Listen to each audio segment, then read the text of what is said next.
Hello दोस्तों, जय हिंद। आपके अपनी YouTube channel Ajay GS classes में आपका स्वागत है। हम सभी पिछली लेक्चर में डिस्कशन किए थे नाउन की चार्ट के बारे में या टेंस के चार्ट के बारे में कि किस प्रकार से किसकी हेल्पिंग वर्ब कैसे हम पहचानेंगे या कैसे जानेंगे कि प्रेजेंट इंडेफिनिट टेंस का हेल्पिंग वर्ब क्या है, प्रेजेंट कंटीन्यूअस टेंस का हेल्पिंग वर्ब क्या है, प्रेजेंट परफेक्ट का क्या है, या पास्ट इंडेफिनिट कंटीन्यूअस परफेक्ट का परफेक्ट कंटीन्यूअस क्या है, future indefinite, future continuous, future perfect continuous tense की पहचान हम लोगों ने देखा था।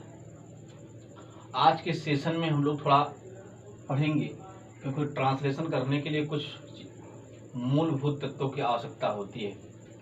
आज के सेशन में हम लोग एक ऐसे टॉपिक पर डिस्कशन करने चल रहे हैं जिससे सिर्फ टेंस ही क्लियर नहीं होगा बल्कि पूरी इंग्लिश ग्रामर में हमें एक एक पॉइंट को समझने में बहुत ही मददगार साबित होगा। आइए आज की इस टॉपिक को शुरुआत करते हैं। उस टॉपिक का नाम है नंबर। उस टॉपिक का नाम है नंबर, जिसे हम लोग वचन बोलते हैं। क्या बोलते हैं? वचन। अगर इस वचन की हम डिस्कशन किया जाए, नंबर का मतलब होता है वचन या नंबर का मतलब संख्या भी होती है। इंग्लिश ग्रामर में संख्या दो प्रकार की डिफाइन की गई है। पहला है एक singular number, singular number, singular number. दूसरा है प्लूरल नंबर, सिंगुलर नंबर या प्लूरल नंबर, सिंगुलर नंबर या प्लूरल नंबर। हम लोग सबसे पहले जानेंगे सिंगुलर नंबर कौन कौन से होते हैं या प्लूरल नंबर कौन कौन से होते हैं। सिंगुलर नंबर को हिंदी में हम एक वचन कहते हैं। क्या कहते हैं? एक वचन, एक वचन। प्लूरल नंबर को हम हिंदी में बहुवचन कहते हैं। क्या कहते हैं? बहुवचन। कहने का मतलब ये है एक वचन और बहुत वचन जिसके द्वारा संख्या में एक होने का भाव प्रकट हो, उसे हम सिंगुलर नंबर का नाउन कहते हैं। क्या कहते हैं? सिंगुलर नंबर का नाउन कहते हैं। ऐसा नाउन जिसके द्वारा संख्या में ओनली वन, एक होने का भाव प्रकट हो, ऐसे नाउन को हम सिंगुलर नाउन कहते हैं। सिंगुलर नाउन जैसे हम कहें रवि बाजार जा रहा है, रवि बाजार जा रहा। अगर रवि की यहाँ डिस्कशन हो रहा है तो रवि सिर्फ ओनली वन इंडिविजुअल पर्सन है, तो इससे हमें यह प्रतीत हो रहा है सिर्फ बाजार जाने की जो प्रक्रिया है सिर्फ किसकी है? रवि की है। इसलिए हम जानेंगे कि रवि ही सिर्फ जो है बाजार जा रहा। हमने कहा कि रवि 2021 में सीजीएल का टॉपर रहा, तो यहाँ पर जो टॉपर की प्रक्रिया है वह इंडिविजुअल है। क्या है? इंडिविजुअल है। अर्थात यहाँ पर रवि के द्वारा सिर्फ इंडिविजुअल पर्सन का ही हमें बोध हो रहा है, इसलिए यहाँ पर रवि क्या होगा? सिंगुलर नाउन होगा। क्या होगा? Singular noun. हम कहें कि हम सब लोग आने वाली एग्जाम की तैयारी कर रहे हैं। हम सब लोग आने वाले एग्जामों की तैयारी कर रहे हैं या एग्जाम की तैयारी कर रहे हैं। यहाँ पर जब हम सब लोग आ गया, हम सब मतलब बहुत लोग। हम कहें कि कुंभ की मेला में लाखों लाख श्रद्धालुओं ने गंगा जी में डुबकी लगाई। यहाँ पर जो लाखों लाख श्रद्धालुओं की डिस्कशन बात हो रही है, यहाँ पर संख्या में बहुत होने का भाव प्रकट हो रहा है, इसलिए बहुवचन है। जहां पर सिर्फ केवल एक व्यक्ति की बात किया जाए वह सिंगुलर नंबर होता है, जहां पर एक से अधिक व्यक्तियों या वस्तुओं की बात किया जाए वह प्लूरल नंबर होती है। जैसे हमने कहा कि बहुत से लोग आने वाले एग्जाम की तैयारी कर रहे हैं। यहाँ पर जब बहुत सारे लोगों को बात हुआ तो यहाँ पर बहुत सारे हम सब वे सब, है ना, वे अपने परिवार के साथ आज गंगा स्नान करने के लिए प्रयागराज जा रहे हैं। कहने का मतलब ये है कि जहां पर ऐसे सिचुएशन क्रिएट हो कि संख्या में एक से अधिक होने का भाव प्रकट हो, तो हम ये समझ जाएंगे कि लिखा हुआ नाउन कैसा है, प्लूरल नंबर है। अगर संख्या में एक होने का भाव प्रकट होगा तो वही नाउन सिंगुलर नाउन होगा, अन्यथा वह प्लूरल नाउन होगा। आइए तो हम सिंगुलर प्लूरल के साथ साथ कहां पर हम हेल्पिंग वर्ब का यूज किस प्रकार से करेंगे, इन सब के बारे में भी हम डिस्कशन कर लेते हैं। थोड़ा पढ़ेंगे पर्सन के बारे में। पर्सन जो है इंग्लिश ग्रामर में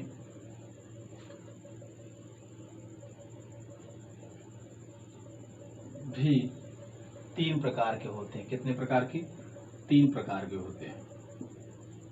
फर्स्ट पर्सन, इंग्लिश ग्रामर में पर्सन जो डिफाइन किया गया वह भी 3 प्रकार के हैं। कितने प्रकार के हैं? 3 प्रकार के, जिनमें से हम डिस्कशन करेंगे फर्स्ट पर्सन के बारे में। किसके बारे में? फर्स्ट पर्सन के बारे में। फर्स्ट पर्सन में आई और वी। कौन कौन से? आई और वी। सेकंड पर्सन में यू। कौन? सेकंड पर्सन में यू। थर्ड पर्सन में ही, सी, इट, दे, या किसी का नाम। ही, सी, इट, दे, या किसी का नाम। ये फर्स्ट पर्सन क्या है, सेकंड पर्सन क्या है और थर्ड पर्सन क्या है। कहा जाता है कि जब हम लोग डिस्कशन करते हैं, किसी टॉपिक पर बात करते हैं, बातचीत हमेशा जो है मुख्यतः 2 वस्तुओं, 2 व्यक्तियों, अर्थात कहने का मतलब है हमेशा बातचीत कम से कम 2 लोगों के बीच में होता है। जब डिस्कशन 2 लोगों के बीच में होगा तभी वह सेंटेंस की पूर्ति होगी। कहा जाता है कोई भी शब्द अपने मूल रूप में कुछ नहीं माना जाता है, उसका उपयोग जिस जगह पर होगा वह उसी के अनुसार अपने स्थान को ग्रहण कर लेता है। जैसे केमिस्ट्री में हम लोग पढ़ते हैं कि जल का कोई आकार नहीं होता, या जिस पात्र में रखा जाता है वो उसी का आकार ग्रहण कर लेता है। सेम प्रकार के इंग्लिश के शब्द हैं। इंग्लिश एक ऐसा विषय भी है, इसका उपयोग वहां पर डिफाइन होगा जहां ये प्रयोग होगा, वह किसका कार्य कर रहा है। तो आई और वी, अगर मैं कहूं फर्स्ट पर्सन के अंतर्गत, मैं स्कूल जा रहा हूं या हम विद्यालय जा रहे हैं, यहां पर दोनों ही बात एक ही है। मैं स्कूल जा रहा हूं या हम स्कूल जा रहे हैं, तो बात एक ही है, इसलिए इन दोनों को एक साथ रखा गया। सबसे पहले ये भी जान लो, बहुत ही इम्पोर्टेंट बात यह है कि आई और वी को दोनों एक साथ रखने का कारण क्या है। क्यों नहीं ये वी को यू के साथ रखा गया, क्यों नहीं आई को ही, सी, इट, दे के साथ रखा गया। इसका लॉजिक यही है। लॉजिक ये है कि आई और वी दोनों एक ही नाम है, कहने में एक ही प्रोनाउन है, जिनका प्रयोग सिर्फ एक व्यक्ति के साथ किया जा सकता है। अर्थात मैं विद्यालय जा रहा हूँ या हम विद्यालय जा रहे हैं, बात दोनों एक ही है, इसलिए पर्सन में फर्स्ट पर्सन के अंतर्गत आई और बी को एक साथ रखा गया। यू, हमने कहा कि बातचीत 2 व्यक्तियों के मध्य में होती है। हमने कहा Ram said to me, Ram ने मुझसे कहा, शी इज ब्यूटीफुल गर्ल, वह बहुत अच्छी लड़की है। तो यहाँ पर जो डिस्कशन किया था हम 2 लोगों के बीच में डिबेट हुआ।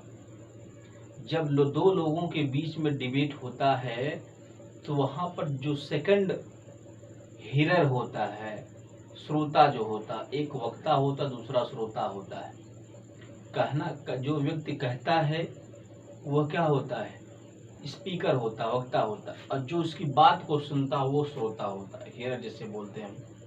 तो जब हम अपनी बात को शेयर करते हैं एक दूसरे के प्रति, जैसे यहाँ पर हम आपको पढ़ा रहे हैं, यहाँ मेरा काम है स्पीकर का, और आप इस लेक्चर को देख रहे हैं तो ये आपका काम है श्रोता का।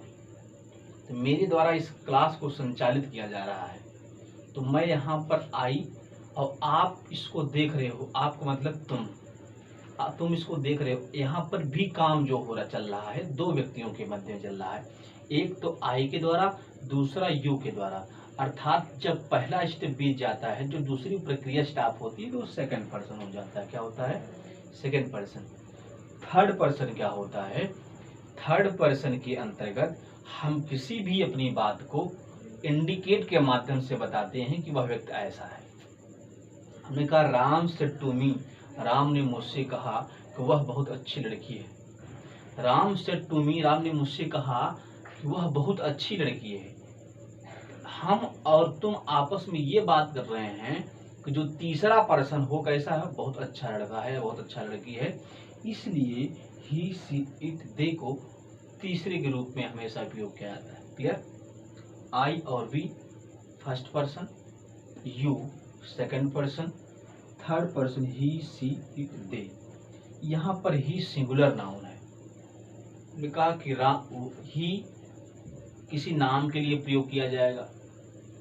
जब भी कोई इंडिविजुअल नाम होगा तो वह सिंगुलर नंबर में होगा, सी भी होगा, इट भी होगा।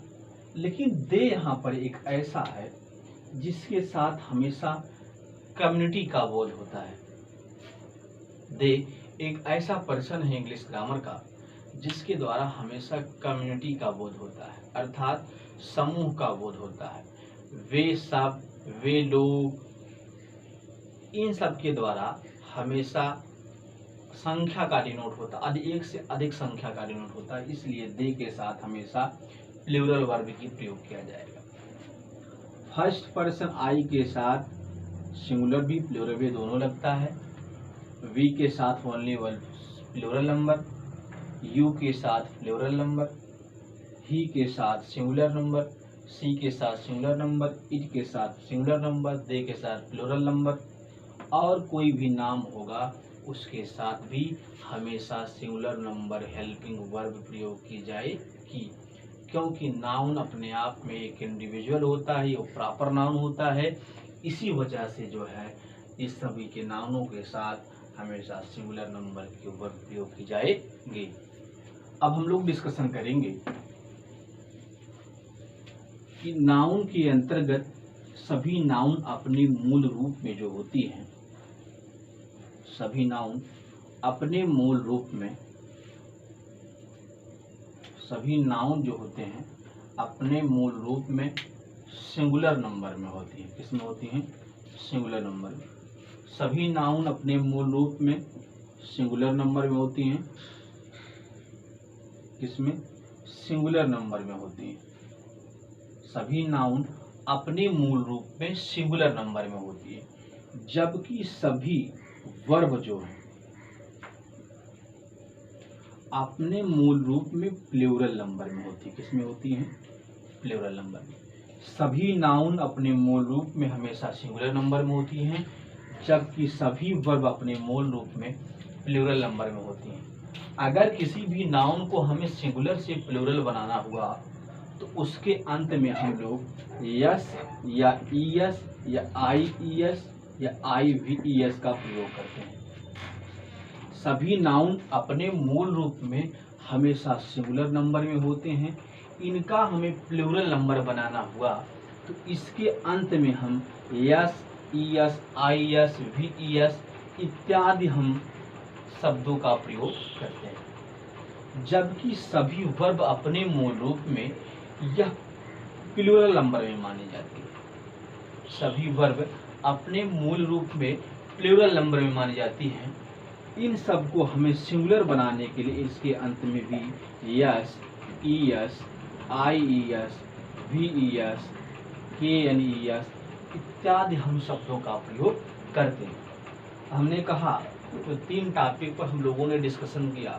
सबसे पहला नंबर 2 प्रकार के, सिंगुलर और प्लूरल, जिनके द्वारा संख्या में एक होने का भाव प्रकट हो, सिंगुलर नंबर। जिनके द्वारा संख्या में एक से अधिक होने का भाव प्रकट हो, प्लूरल नंबर। दूसरा नंबर हम लोग डिस्कशन किए दूसरे नंबर पे पर्सन के बारे में। पर्सन 3 प्रकार के, फर्स्ट, सेकंड और थर्ड। फर्स्ट में आई वी, सेकंड में यू, थर्ड में ही, सी, इट, दे या किसी व्यक्ति का नाम। तीसरा हम लोग डिस्कशन कर रहे हैं कि सभी नाउन अपने मूल रूप में ये कैसा होता है, सिंगुलर नंबर होता है। उसका प्लूरल बनाने के लिए हमेशा उसके अंत में यस या ई एस, आई एस, के एन, आई एफ इत्यादि शब्दों को जोड़ करके हम लोग सिंगुलर से प्लूरल बनाते हैं। फॉर एग्जाम्पल के माध्यम से देखने का प्रयास करेंगे। जैसे हम लोग कहें, एक नाम लिखें, क्या, स्टूडेंट। क्या लिखें, स्टूडेंट। यह अपने मूल रूप में कैसा है, सिंगुलर नंबर में कैसा है, सिंगुलर। इसे हमें प्लूरल बनाना हुआ, इसके अंत में हम क्या लगा देते हैं, यस लगा देते हैं। और जैसे हम लिखें डॉग, क्या, डॉग, कुत्ता। इसको हमें प्लूरल बनाना हो, क्या करेंगे, इसके अंत में हम यस लगा देंगे, है ना। और देखिए जैसे नाइफ है, के एन आई ई एफ ई, चाकू। अगर हम इसे बनाते इसमें आई वी ई एस जोड़ देते हैं तो नाइफ बन जाता है ना। कहने का मतलब है किसी भी नाउन को यदि हमें प्लूरल बनाना होता है उसके अंत में हम यस, ई एस, आई ई एस, जहाँ पर जिन चीज़ों की जरूरत पड़ती उसके अकॉर्डिंग हम उसमें अंत में जोड़ करके उसका हम प्लूरल नंबर बनाते हैं। लेकिन वर्ब की अगर हम बात करें, वर्ब की, किसकी बात करें, वर्ब की। वर्ब में भी हम अगर प्लूरल नंबर बनाना चाहें, जैसे हमने कहा कि वह जाता है, वह जाता है। अगर हम कहें ही गोज, क्या, ही गोज, ही गोज। यहाँ ध्यान से समझिए, यह एक वर्ब है, क्या है, वर्ब। गो अपने आप में एक वर्ब है, क्या है, वर्ब। हमें इसको कैसा बनाना है, वर्ब हमेशा अपने मूल रूप में जो होती हैं वह कैसी होती हैं, हमेशा वह अपने मूल रूप में प्लूरल नंबर होते हैं। किसमें होती हैं, प्लूरल नंबर। लेकिन हमें सिंगुलर बनाने के लिए उसके अंत में हमेशा यस, ई एस या आई ई एस का या आई ई वी एस का प्रयोग किया जाता है। यहाँ पर देखिए हमें क्यों जरूरत पड़ी कि इसको वर्ब को हमेशा क्या बनाया जाए, प्लूरल। एक नियम है ग्रामर का, नियम ये कहता है कि सब्जेक्ट जिस पर्सन जिस नंबर का होगा वर्ब भी उसी पर्सन उसी नंबर की यूज की जाएगी। यहाँ पर ही जो है ये कैसा नंबर है, यह सिंगुलर नंबर है। कैसा है, सिंगुलर नंबर, क्योंकि वह जाता है तो कंफर्म है वह क्या है, सिंगुलर, एक है। तो सिंगुलर नंबर सब्जेक्ट के साथ सिंगुलर नंबर क्रिया का भी प्रयोग करना चाहिए। जब सिंगुलर नंबर के सब्जेक्ट के साथ सिंगुलर नंबर की क्रिया प्रयोग की जाएगी तो यहाँ पर ही क्या है, सिंगुलर नंबर। गो लेकिन एक वर्ब है, क्या है, वर्ब है। यह वर्ब प्लूरल होते हैं। अभी मैंने बताया कि सभी वर्ब अपने मूल रूप में प्लूरल नंबर में, जबकि सभी नाउन अपने मूल रूप में सिंगुलर नंबर में। जब वर्ब यहाँ पर सिंगुलर है, प्लूरल है, इसे मैं सिंगुलर बनाना, सिंगुलर बनाने के लिए एक नियम बताया, एस या ई एस जोड़ते हैं आवश्यकता के अनुसार। यहाँ पर ई एस लगा देंगे, क्या लगा देंगे, ई एस। लेकिन यहाँ पर प्रश्न और उठता है, क्यों हम एस नहीं लगाए, क्यों हम ई एस लगाए। एक नियम ये कहता है अगर क्रिया के अंत में ओ हो, वावेल आ जाए, क्या आ जाए, वावेल, तो वहाँ पर हम लोग कुछ नियमों में हम लोग किसका प्रयोग करते, ई एस का प्रयोग करते। अगर वावेल वर्ब के अंत में कॉन्सोनेंट आ जाए तो वहाँ पर एस का प्रयोग करते हैं। जैसे गोज हुआ, यहाँ पर स्लीप देखिए, S L E P, sleep. इस वावेल के अंत में हमेशा क्या आया है, कॉन्सोनेंट आया, इसलिए किसका प्रयोग करते हैं हम, स्लीप्स का। जैसे run, R U N, R U N, run है, रन के अंत में क्या आया, कॉन्सोनेंट आया, किसका प्रयोग करेंगे, यस का, है ना। गो आया था, गो के अंत में क्या आया, वावेल आया, किसका प्रयोग किया गया, ई एस का प्रयोग किया गया। इन सब बातों को हम ध्यान में रख करके ये जान रहे हैं कि सभी नाउन अपने मूल रूप में सिंगुलर नंबर में होते हैं। उनका प्लूरल बनाने के लिए उसके अंत में हम यस या ईएस या आईईएस या आईवीईएस इत्यादि शब्दों का प्रयोग करते हैं। हम लोग सीखेंगे आज कि ट्रांसलेशन का नियम या ट्रांसलेशन में किसका पार्ट सीखेंगे। हम लोग प्रेजेंट इंडेफिनिट का पहला पार्ट सीखेंगे। प्रेजेंट इंडेफिनिट का पहला पार्ट सीखेंगे कि किस प्रकार से हम ट्रांसलेशन को कैसे करते हैं। चुटकी भर में अर्थात पल भर में हम ट्रांसलेशन कर लेंगे। सिंपल सा रूल है ट्रांसलेशन करने का। किस प्रकार से किसी सेंटेंस को हम अंग्रेजी में कन्वर्ट कैसे कर पाएंगे, इन सब के बारे में हम लोग डिस्कशन करेंगे। ऐसे कौन सा एक ऐसा जादुई ट्रिक है जिसके माध्यम से हम तुरंत 1 सेकेंड के अंदर में किसी भी हिंदी वाक्य का ट्रांसलेशन इंग्लिश में कर सकते हैं। अगर आपको ये नियम कानून पता हो तो वीडियो को पूरा देखेंगे तब वीडियो को मजा पाएंगे। आप वीडियो स्किप करके देखेंगे तो वीडियो कभी समझ में नहीं आएगी। लेक्चर कहा जाता है क्लास का पहला दिन और क्लास का अंतिम दिन बहुत इंपॉर्टेंट होता है। लाइफ की बात भी हो, जिंदगी में फर्स्ट डे और लास्ट डे बहुत इंपॉर्टेंट होता है। जिस दिन आप जन्म लेते उस दिन भी भीड़ होती है, जिस दिन आप मरते अच्छे कर्म किए तो उस दिन भी भीड़ होती है। इसी प्रकार से अगर कोई भी क्लास और कोई भी कार्य करते हैं तो फर्स्ट और लास्ट दिन बहुत इंपॉर्टेंट होता है। आप जॉब भी पा जाओगे तो पहले दिन ज्वाइनिंग के समय वो खुशियाँ रहेंगी, जाते समय भी रहेंगी, लेकिन अलग होती हैं। लेकिन दोनों इंपॉर्टेंट होता अपनी जगह पे। तो क्लास को स्किप ना किया करिए, आप पूरी क्लास को देखा करिए। और हम लोग डिस्कशन करते हैं नियम, रूल्स क्या है, ट्रांसलेशन के रूल क्या है। सबसे पहले आप सब्जेक्ट को ढूंढा करिए। किसको? सब्जेक्ट।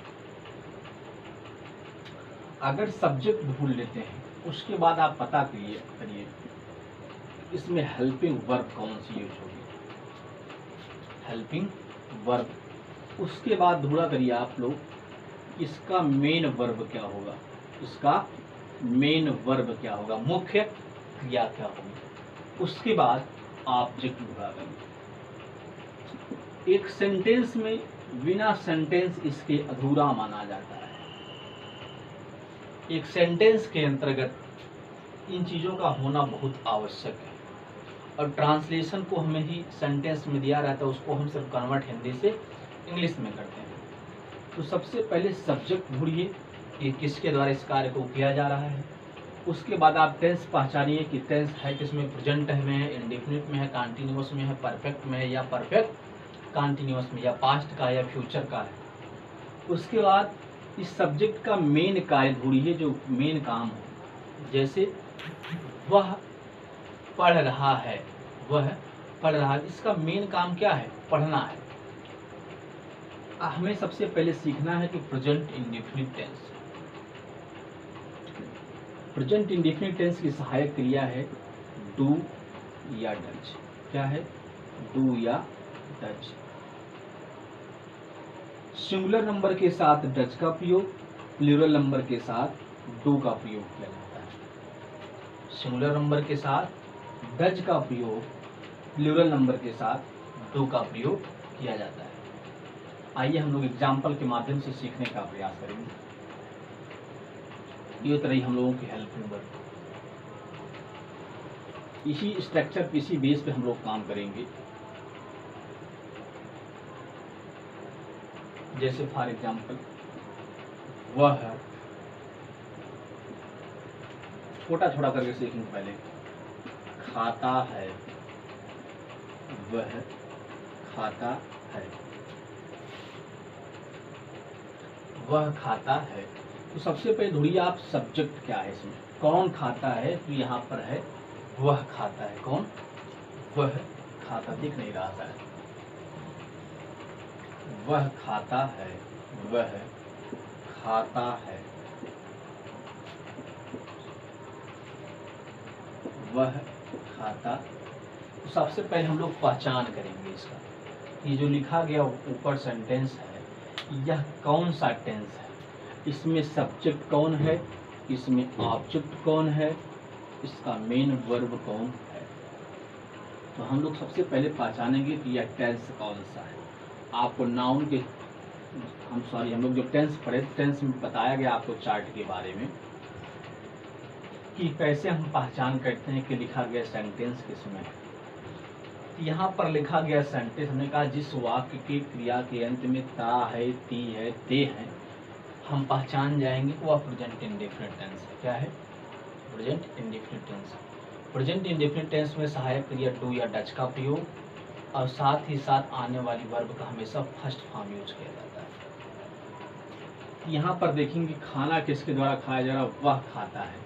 तो सबसे पहले हमने कहा कि सब्जेक्ट को लिखा जाता है, फिर सब्जेक्ट वह क्या होगा, ही। अब टेंस पता हो गया, तो टेंस पता हो गया हमें डू या डज लगेगा। खाता है, लेकिन यहाँ पर जो लिखा गया ये सेंटेंस है यह सिंगुलर नंबर में है। किसमें है? सिंगुलर नंबर में। इसके साथ आने वाली वर्ब जो होगी वह भी कैसी होगी? Singular number. तो खाना की इंग्लिश जो होती है ईट्स होती है। क्या होती है? ईट। अगर इसी ईट में यह ईट कैसी है? यह प्लूरल नंबर में है, लेकिन लिखा गया सब्जेक्ट कैसा है? सिंगुलर नंबर में है। इसीलिए ही के साथ किसका प्रयोग करेंगे हम? ईट्स। अब वह खाता है, ही ईट्स। यहाँ पर देखिए सब्जेक्ट सिंगुलर के साथ वर्ब भी सिंगुलर का प्रयोग किया जाएगा, क्योंकि वहाँ पर जो कार्य हो रहा है वह सिंगुलर पर्सन के द्वारा हो रहा है। इसलिए वर्ब हमने कहा कि सिंगुलर नंबर में यस या ईएस का भी प्रयोग करते हैं। ग्रामर में यस या ईएस का प्रयोग, अगर कहीं पर यस लगता है वो भी प्रेजेंट टेंस है, कहीं पर ईएस लग जाता है वो भी प्रेजेंट टेंस है। अगर वह जाता है, वह जाता है, होगा क्या? ही।